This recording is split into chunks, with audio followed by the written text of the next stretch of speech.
জীবনে সব কিছু বলা যায়, ভালোবাসা মানুষকে কখনো বলা যায় না। বলা যায় না তার স্মৃতিগুলো, তার সাথে কাটানো মুহূর্তগুলো, বলা যায় না তার ভালোবাসার কথাগুলো।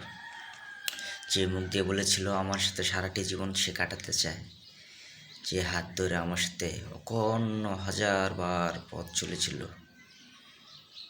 বলে যায় না তার সাথে কাটানো মুহূর্তগুলো, বলে থাকা যায় না তার মুহূর্তগুলোর ভিতর তার মিষ্টি হাসিগুলো, বলে থাকা যায় না সে আমাকে যে মুখ দিয়ে বলেছিল আমি তোমাকে ছাড়া বাঁচব না। সে চলে গেলে কি হবে, আমি তো এখনও তাকে খুঁজে বেড়াই। সে বলে যেতে পারে, আমি তো তাকে বলতে পারি না, কারণ আমি যে সত্যি তাকে অনেক ভালোবাসি। সে হয়তো আমাকে ছাড়া অনেক সুখ থাকবে, কিন্তু আমি তাকে মন থেকে ভালোবাসি। আমি তো তাকে ছাড়া সুখে থাকতে পারবো না। আমি তো বলতে পারি না তার স্মৃতিগুলো, তার মায়াগুলো আমি তো বলে থাকতে পারি না, কারণ আমি বেঈমান না, আমি স্বার্থপর না। ওর ফ্যামিলি কিছু থাকুক বা না থাকুক, ওইটা আমি আশাও করি না, চিন্তাও করি না।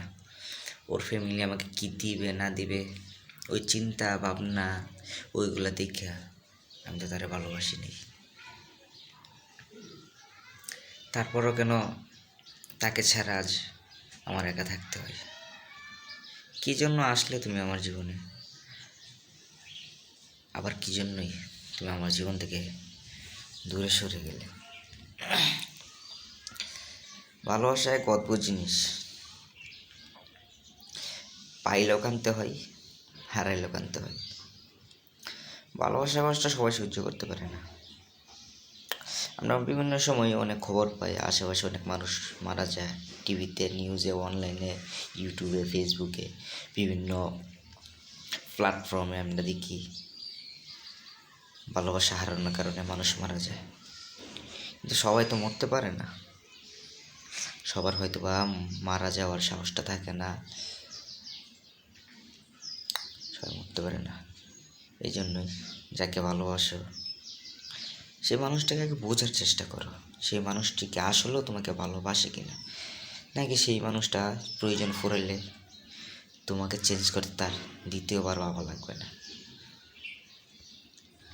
সে হয়তো তার প্রয়োজন মেটানোর জন্য তোমার কাছে আসবে, তোমাকে ভালোবাসবে, প্রয়োজন ফুরিয়ে গেলে আবার সে তোমাকে ছেড়ে চলে যাবে, কিন্তু তুমি তো তাকে আসলেই মন থেকে ভালোবাসো।